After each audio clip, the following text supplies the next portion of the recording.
connection, and with Meetings for Good, you just find the connections automatically there. And when I actually think about what Meet Magic does and the opportunity to spend some time supporting the community of our vendors, but also being able to give back. And when the opportunity presented itself to join Meet Magic, I jumped at it. But these ones are different, and the reason they're different is because the vendor wants to meet with you and they're willing to put their money where their mouth is. All of those meetings blur into one, but Meeting for Good is memorable. It absolutely makes sense to do this, and I definitely recommend peers to engage with Meet Magic. The Meet Magic meetings compared to the other meetings that we have, I have thousands of meetings literally. And at the end of a 45-minute meeting, I've helped sick kids at the Starlights Children's Hospital, which is my chosen charity. When you're first meeting someone, you're trying to build a connection, and with Meetings for Good, you just find the connections automatically there. And when I actually think about what Meet Magic does and the opportunity to spend some time supporting the community of our vendors, but also being able to give back. And when the opportunity presented itself to join Meet Magic, I jumped at it. But these ones are different, and the reason they're different is because the vendor wants to meet with you and they're willing to put their money where their mouth is. All of those meetings blur into one, but Meeting for Good is memorable. It absolutely makes sense to do this, and I definitely recommend peers to engage with Meet Magic.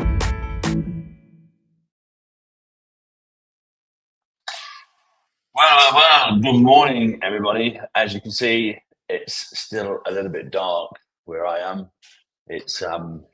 I'm in Nice in the south of France. And as you can probably hear from my voice, I'm still a little bit woken up. I haven't woken up properly yet. It's still only 7 a.m. here, but I've been up since 5. But anyway, as you know, the Magic Room has been around for quite a while now. We've done quite a few podcasts, and we're pretty keen to hear from leaders and about their contributions to a higher purpose. And I think when leaders feel like they're contributing to a larger purpose, it really enhances their connection to the company. And to do that, we at Meet Magic help them get access to the latest information in tech. So for those that don't know me, I'm Carl. I'm the founder of Meet Magic. It's a global community now. We're in 5 countries. I've just done a big event in the UK with the prison minister and Rory Sutherland and some amazing people like Raphael Rowe. We're a global community of decision makers, and we're all focused on supporting technology collaboration, but doing good with it. So we've basically created a platform now where decision makers can get what we call a competitive edge by getting a point of view from some of the biggest names in tech, companies like DevRev, who are literally out there changing the game in AI at the moment. So at the same time as they do that, we help them make an impact and really position themselves as a forward-thinking leader. And so for those that don't know me, I had a pretty humble start. I'm from Nottingham, where Robin Hood comes from. Yeah, you all know Robin Hood. So we always know what to do with other people's money and how we can help. So welcome to the Magic Room podcast. This is literally where we showcase purpose-driven leaders and have a look at how they give back today. So today I'm very pleased, I'm going to introduce her in a minute, very pleased to welcome Dr. Carol Hargreaves from the National University of Singapore, who looks after data literacy and is an AI educator. Dr. Carol, Professor Good Carol. morning. Hi, Carl. Good morning, how are you? Good, thank you. Well, it's nice to have you here. Thanks for giving me the opportunity. That's okay. How's Singapore treating you? Oh, really good. The weather's been good. Yeah, it's always good, isn't it? It's always good up there, isn't it? It's always like 30 degrees. So, Carol, thanks for joining us. Why don't you tell us a little bit about yourself, where you've come from and what you're doing today? Okay, yes. So I'm born South African, and today I'm a professor at the National University of Singapore. I work in the Office of the President, where we develop data literacy programs, data science courses for our executive and admin staff. And we've already taught about 4,000 of our admin and executive staff. And now we're moving out to the external companies and seeing how we can help them do the same job. And how long have you been at the university? Since 2011, I've been at the National University of Singapore. Well, wow, it's quite a long time. So this is a little bit of a quick podcast around, what inspired you growing up and how you got to where you got to. And the whole point of it is really to give some other people that might be on that journey a little bit of inspiration about what they can look forward to as well. So why don't you tell us who inspired you growing up? I think firstly about my parents. They were both hardworking people, and always looked towards advancing their education. So despite bringing up a young family, we were 5 of us, 5 children. They both worked in the teaching profession, where my father was the rector, the head of a teaching college in Durban, South Africa, and my mom was also a lecturer at that college. And what inspired me a lot is that in those days also it was quite difficult to study in terms of the commitments that you have to have, and also in terms of the cost to education. But my mom and dad, they were 2 people that really took education as a very important value add in life.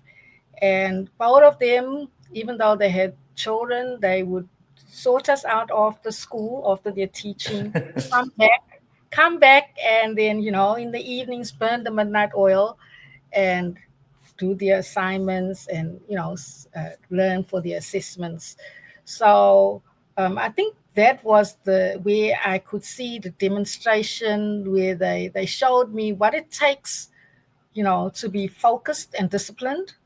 Because they were managing their career, managing their family, and at the same time, they also showed us the value of families. Where on the weekends they would take us to our uncles and aunties to meet with them, and my mom, or she herself too, would host gatherings with the extended family. And growing up, I would say we had a really good balanced life, and I think that is also important.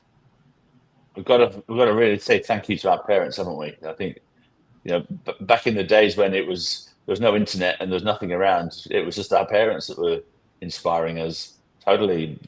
I remember working as a kid with my dad on a roof. He was a roof tiler, and I was 12, 13. He'd take me up a ladder without any scaffolding, carrying tiles on my hand. It taught you bravery. It taught you how to just get on with things. There's no time for sitting down thinking about what if, or what if that happens, or what if that happens. You just had to do it. And I think our parents back then in that generation really, they inspired us to be brave. Yes, I really think that. Yeah, I remember my mom and them always used to tell us that education is very important. So in fact, before I even went to kindergarten school, I could read, I could write, do the additions, subtractions. Even later on in high school, I was, because of their ambitions. So my dad ended up with all these studies. He had 2 honors, and he ended up with a master's in Afrikaans, Netherlands. And my mom, she had a bachelor in education, honors degree. So I think I followed in their footsteps. From my high school, I had decided that I want to study as far as possible. And I had already cited that I wanted to do a PhD. And I love the sciences. I liked chemistry, maths, physics, and even statistics. And I ended up majoring in stats and maths. And That's incredible. I ended up achieving getting my PhD, which I'm also very proud of. So I think even my siblings have been inspired by my mom and dad, because I have 3 siblings that are teachers. So we're actually a family of teachers. My grandfather was also a teacher. My sister's a teacher, and I have two brothers that are also in the teaching profession. Would you class them as your mentors, or was it anybody outside the family that mentored you growing up? Or So I have different walks of life of mentors. One was my professor, I must say, in statistics. he was someone at the end of each lesson, he would leave us with a problem to solve. Of course, it was optional, but I would rush to the library and try to, solve the problem. And while solving the problem, I'd usually get challenged along the way. I would go to his office, and ask for his help. And I found he was someone that never just gave me the answer. He would ask me questions, what was your process in solving the problem? And he would ask, okay, and where are your challenges? And I'll explain to him my process and challenges.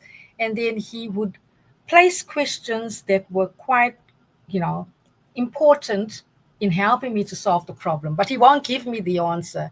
And then I would go back to the library and then eventually solve the problem. And I tell you, achieving that solution for me was a feeling of success, a feeling that you will not forget. It's a really good feeling to be able to crack and solve those problems.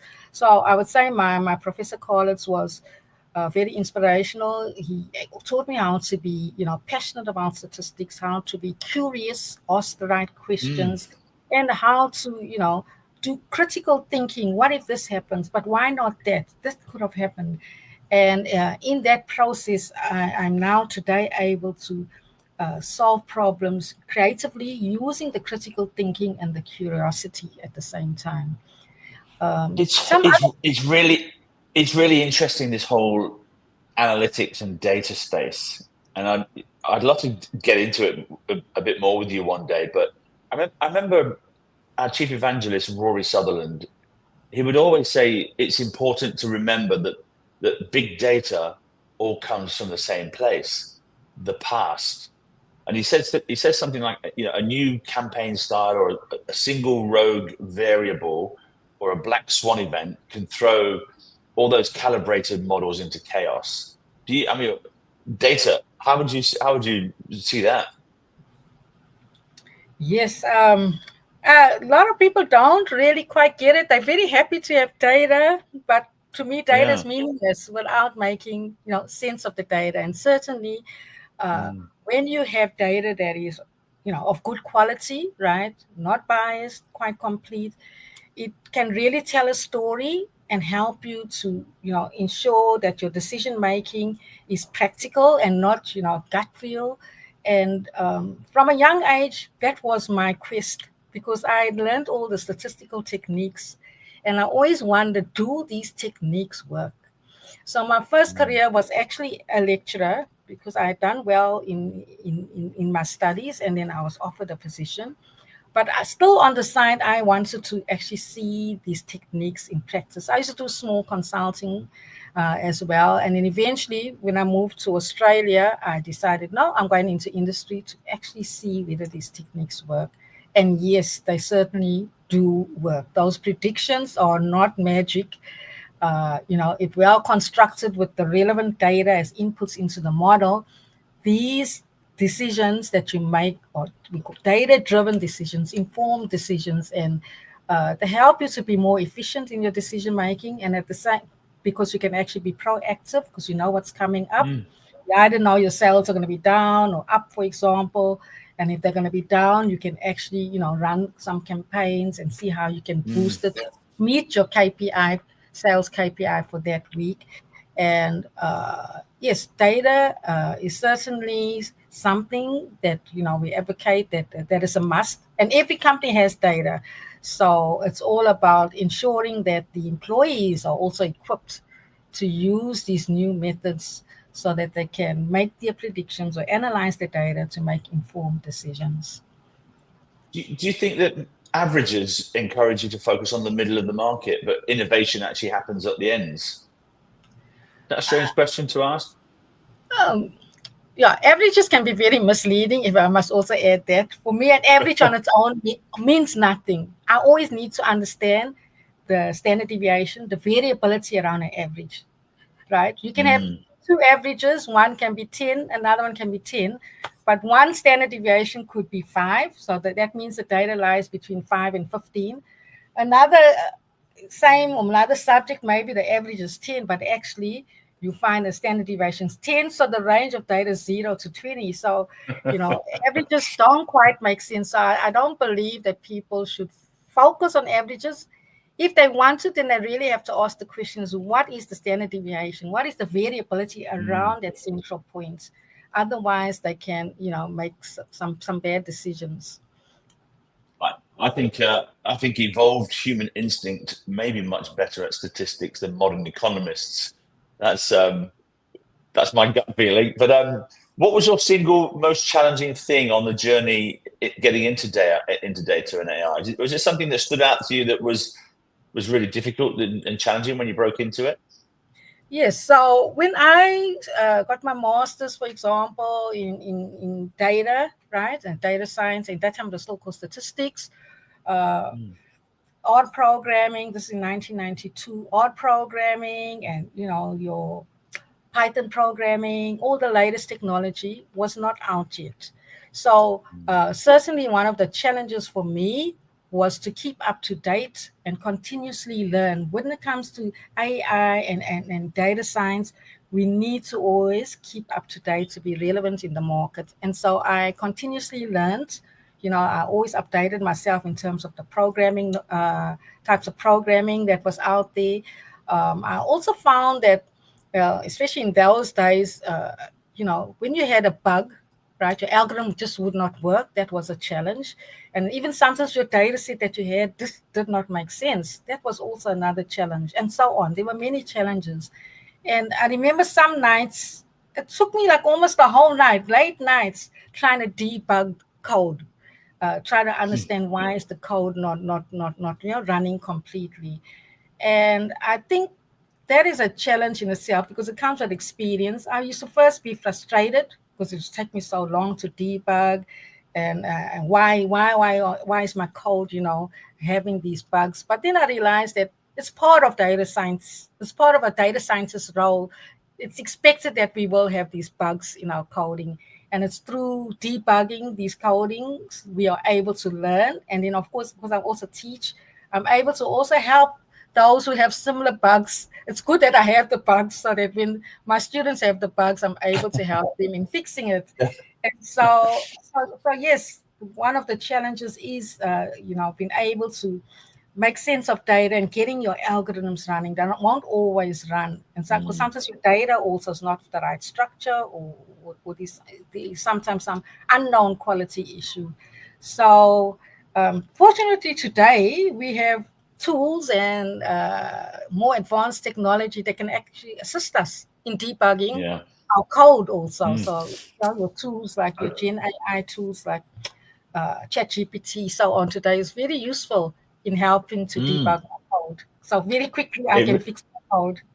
Yeah, it really is. I mean, we sort of built our platform, and obviously there's a matching algorithm in there. And one of the things that I wanted to do from the very beginning was not make the matches 100%, because I think opportunity sits in the 20%. So if you have your matches sort of 80% accurate, and then 20% might just be where a random lucky accident might happen. And I kind of like the idea of that, because if I present you with 100% of your matches that fit your box squarely, you might miss an opportunity to meet somebody that you wouldn't necessarily normally meet or have a conversation with. And so in evolutionary terms, this is what the bees do.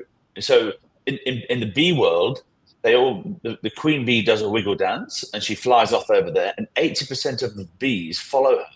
And they often go into a field full of flowers and they compete with the cows and they try and get some pollen. But there's always 20% of bees that go the opposite way. And so all those bees over there that are focusing on competing with the cows for the pollen and eating the flowers, the 20% of bees have flown over the hill in the opposite direction, and they've found a field full of flowers and there's no cows, and they've had a lucky accident.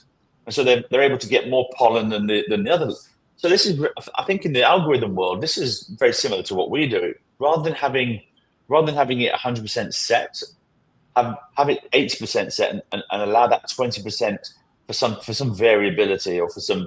And I think that's been working really, really well with us. And I'll give you the example in Meet Magic terms.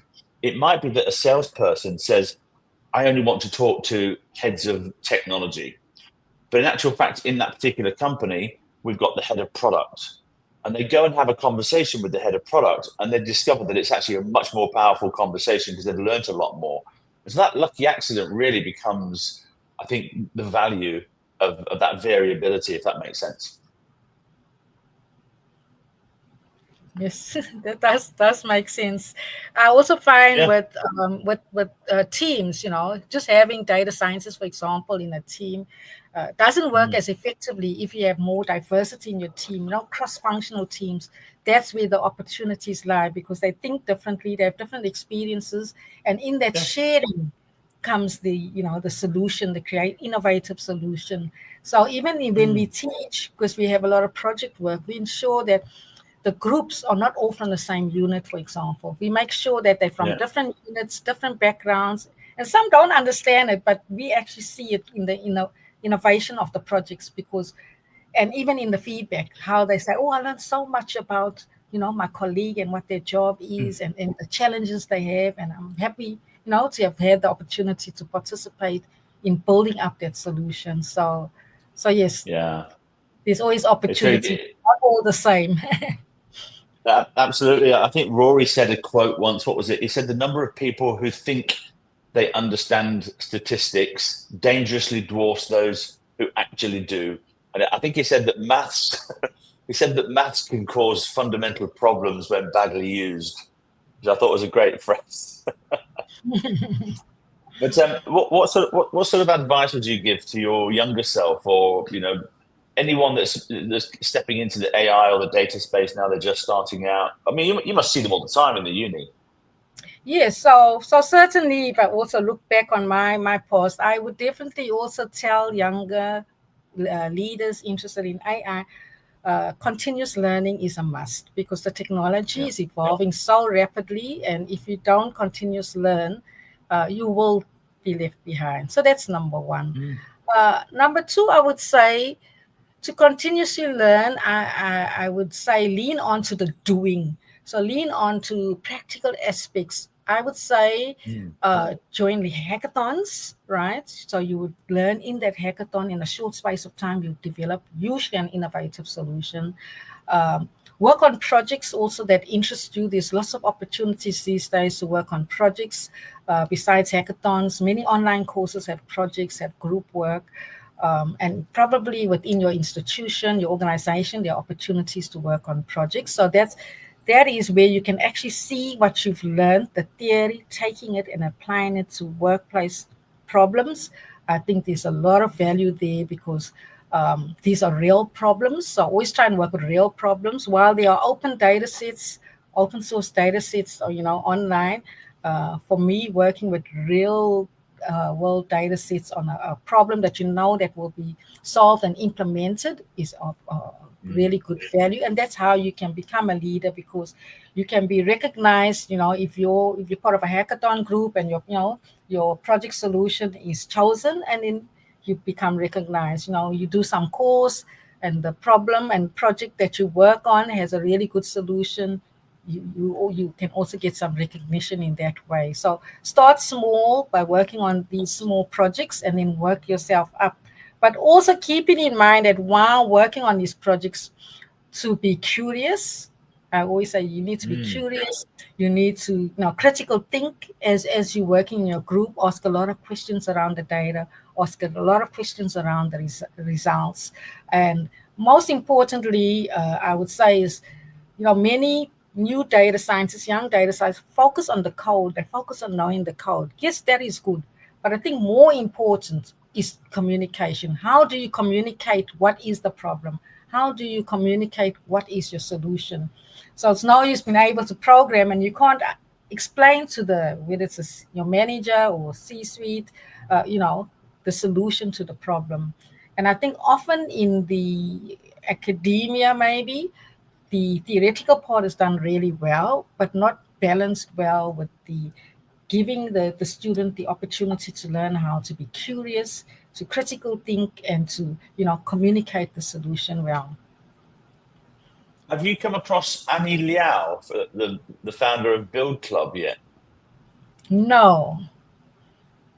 this is a really interesting platform, and it's basically, well, she's coining it as the best place in the world to learn real AI skills. It's called Build Club, and she basically gives these Old Club. Build Club. You should go and have a chat with Annie and get her into your uni for a conversation. So I think there'll be some amazing conversation collaborations that you'll have in there. Annie. She's got a team of Annie Liao, Liao. Liao. Okay. You would have a great conversation in there. So tell me, Doctor, how do you give back today? How do you give back to your community? Your accent obviously is South African, and I can tell you one of the things that really makes my heart sing a little bit is every time I speak to South Africans, they're always conscious about giving back and doing good. And we've got lots and lots of South Africans on our platform. In fact, I'm going over to the UK tomorrow, and I'm catching up with the CIO of DHL, and Andrew Ware is a big supporter of ours, South African. And there's just so many South Africans. I don't know what it is about South Africa and the constant need to give back. Maybe it's all the trauma that's been in the country for the years. But how do you like to give back to your community today? Again, I would say my parents also have also demonstrated to me to understand the purpose of my life, and also to be thankful for the blessings that I've received in my life. And they were good examples. They were very active in our community, in our church community. My mom, she was a reader in the church. She was a Holy Eucharist minister, and she partook in the arrangements of the flowers in the church. And my dad, similar, he was the executive member of St. Vincent de Paul that gives support to those in need. And he was a reader as well as a Eucharistic minister. Right, so he was about 75 or so, and he was still serving. So I too, of course, now have a strong faith in God, and I'm very thankful and blessed for everything that He's given me. I strongly believe in giving back, and I give back firstly in terms of the community. In our church, I'm also a member of our St. Vincent de Paul Society. We give support to those in need. I am also a catechism teacher where we teach our faith to the youth, and I'm part of the Marriage Encounter ministry. Besides the community, I give back in I participate in a lot of conferences where no matter how busy I am, I'm still very happy to share my research work or what I found in teaching and learning, how to make it more effective. I participate in moderating panel discussions for industries like, the banking industry, telecommunication industry, and also participating in podcasts like this. And I think outside of that, even within my teaching, I'm someone that doesn't just focus on teaching theories. I really focus on making the learners see the practical side of whatever they are learning, how it's applied in the real world, and try and emphasize again, the importance of the curiosity, the critical thinking. And I always ask them, once they finish analyze, so what? What is the value of it? What is the benefit of these results? How will the business use it? And so on. So yes, those are the ways I give back to the community. And of course, the Meet Magic community. I don't think have we added you onto the platform yet? I don't think we've. I'm not sure if we've added you onto the platform, but that's another way you can give back, is sharing your knowledge. And this is part of the value you mentioned before about staying up to date. I think most of the value for the executives who join Meet Magic is that is the number one thing, is staying up to date with the latest trends in technology, whether it's AI, cybersecurity, data, or analytics. Most of our customers are the big global tech companies that have all the knowledge and all the insights into what the latest trends are in that space. And so when you sit down and have a 45-minute video call on Meet Magic, you're learning about the latest things, which gives you a point of view, which you can then use to go and solve some problems in business. It may be that you need to convince the board to give you some more money to solve a problem. Well, you've got to have a strong point of view, and that can only come from the people that are in that space actively. So, that is another way you can give back, because every time you have one of those connections, you learn something, and we give you some money to give to charity. I think we're supporting in Singapore Club Rainbow, and if you know Club Rainbow, they do some amazing work. I think we've got a community of about 100 executives in Singapore at the moment. So they're coming.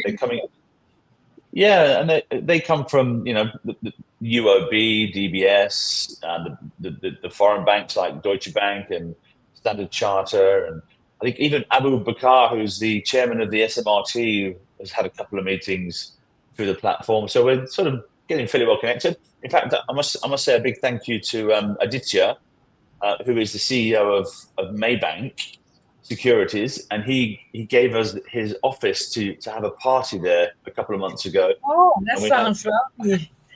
No, we had some of our amazing sponsors like Devrev and Illumio. Thanks Dave Shepherd and the team, and Launch Darkly and a couple of others give us some money to fund the drinks and so on. So we had like I don't know 70 or 80 people turn up in a beautiful outdoor setting on a balcony. And we just said thank you to the leaders for supporting Meet Magic, and we want to grow the community in Singapore. Our number one goal is to get to 1,000 executives in Singapore over the next year, and I think we can do that because I think Singaporeans have got a big desire to do good and give back, and I think Meet Magic becomes another way that they can do that. So, okay, I've got one final question for you before I run off and get a cup of tea because it's 7:30 a.m. here, and if I don't get my cup of tea in the morning, Dr. Carol, I'm gonna be in trouble. So this is a random question, okay? You give us your best answer. If I gave you $200,000, how would you invest it? I would certainly invest some in crypto and some in property. I had a good run in the crypto just this last month or so. And Did you? Yes. So I'm very confident and comfortable with my skills, and I think way better for sure than the bank and the other opportunities that are out there. So again, it's about your system and your processes of getting in and getting out. If you follow them, there is definitely opportunity where there is volatility. So, well, I can tell you a story. It was 2006, and I just divorced, and my first startup was a handbag business. I met a girl in Singapore. Her name was Shui Yeo. She was one of the traders of, I think, JP Morgan. She used to trade oil, and she started a handbag business called L'Aprendo. And I thought, I'm going to copy her in Australia. So I tried to copy it. I spent $500,000 of divorce money buying all these handbags, Prada, Miu Miu, Balenciaga, and I lost a lot. I literally lost it all. These handbags were just, nobody bought them. Well, some people bought them, but they ended up, when they go out of season, nobody wants to buy them anymore because it's one season old handbag. It's old. And I didn't realize all this stuff. And anyway, long story short, I took my last few $1,000s, and this is just when Bitcoin was about to come out. And I thought, I'm going to buy some Bitcoin. And they were only $1 each. Wow. You know how much it is today? How much it hit this recent month? 104,000. Well, I got so far down the path of buying 1,000 Bitcoin, and I just couldn't work out the last piece of how to do it because you needed to do this dark web stuff, and it was just blew my head away, and I gave up. That $1,000 today will be worth over $100 million. Wow. Gosh. Oh. Missed the boat. Completely missed the boat. And I was gutted about that. And so I decided I'm not going to miss the Dogecoin boat. Doge. Department of Government. And so when Elon Musk was on Saturday Night Live doing all of that silly thing with the Dogecoin, I bought some. I think I bought $2,000 worth. And today it's worth almost $5,000. So it's good. Oh, that's what I'm saying. But it depends. You can either stay in long or you can go in and out. The market does go up and down. Yeah, look, Carol, I just want to say thank you for giving us some of your time. it's normally tech leaders that we normally talk to, so we're always having this normal tech conversation. But I think the education piece is really important. Some of the things that I think about around education and society is, how do we take all of the knowledge that we've got and build better societies with it? I look at countries like Indonesia, where they've transformed the education system, but they didn't do it with politicians. They did it with leaders from tech and leaders from the startup world. I forget his name, but the Gojek founder. So he went into the Indonesian government to run the education department, and so he was able to transform transportation in Indonesia through Gojek. And of course, if you can do that in there, you can do the same thing with education. So he's now transforming education. And I think his role has expanded to do other things, but I think AI is going to have the same effect. You can't take politicians and run, have a politician running AI. You need someone that's in there, that's doing it, that's done it already. I think people like Cliff from Canva, who's currently using AI for lots of different things, right? He's transforming the design industry. He could do a pretty good job of transforming an industry in Australia as a politician too. So rather than having those politicians do it, I think we should have people that are actively in and understanding AI, do something good to transform society. And that's just a thought. Yes, I can see that education will be very much transformed. With the metaverse, I strongly believe that, the classrooms will be in the cloud. That means more people will be learning through the digital. And each classroom, the teacher will have to prepare. Those who like to learn by videos, based on the topic, the lecturer will put all those videos into one room. Another room on the cloud may be like a lounge with those who like to learn through watching or like to learn through discussions. Another room may be the normal auditorium where you have the lecturer in the front imparting the knowledge. And the lecturer themselves will have, how do you say, they won't show their faces. They'll have there's some crazy looking, what is the word? Right? Like an avatar. Avatar. And each of the learners will come in avatars. And, some will maybe like to learn with the lab. So they'll have the lab besides chemistry, and they will have some experiments to do. So basically, personalized learning will be more in the term of metaverse, where the learner will have a choice how they prefer to learn and how they would like to learn on that day at that time. And that's what I can see coming very soon. Within the next maybe 5 years, it will be pretty much something like that. It's really exciting. I think we're on the verge of something it's really exciting. The whole industry is changing. Everything's changing. And I think AI is going to be just something to sit back and, like you said before, if you don't keep up with it, you're going to fall behind. And it really is that way. I definitely feel that. And I'm grateful that some of our companies that we're working with give me an insight. For example, DevRev, they're based in Singapore as well, and Silicon Valley. They've got some technology that they're using that's really transforming how engineering leads, customer success leads, and product leads all come together to solve a problem, which is all around the customer. And today, to do that, they use 3 separate tools. DevRev brings it all together using AI to really make a massive difference to those 3 areas. And that for me, it saves time, it saves money, it cuts costs, it improves the customer experience. That's what we want. And so my job is to get them seen. And my job is to get people like you to see them, because this is the future of AI. These are the people that are actually doing it today. And that technology needs to be spread around. And that's the whole point of Meet Magic, is to take those concepts and then put them into the corporate world and say, have a look at this, tell us what your opinion is, because this is changing the game. This is really something, if you're not looking at this now, you're falling behind. And I fundamentally really do, in here, deep inside here, I think that is the case. I do believe if you're not playing with ChatGPT right now, if you're not doing playing around with all the different things that you can do with creating videos and images and whatever, you're going to fall behind. And so it's the same in business. You've got to be having a look at how can I improve things How can we improve customer experience? How can we improve our speed to delivering products? How can we improve all sorts of different things around customer experience? That's AI that's doing that today. You know, sales is another thing that's changing massively. You know, it's just becoming, there's so much noise out there in the marketplace. I think AI's got a bad side to it too. You know, we're seeing lots of automation and lots of inboxes getting filled up with emails that have been AI started, and it's too much.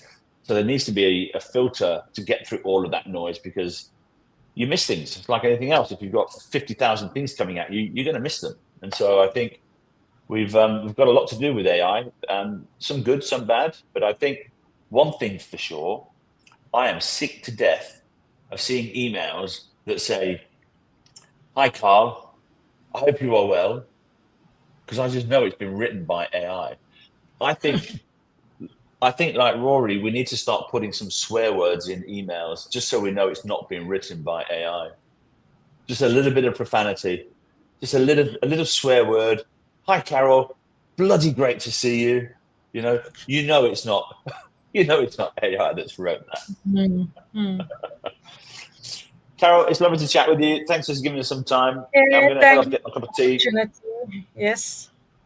You have a good day. Well, Thanks so much. You too. Take care. Bye-bye. Okay, bye.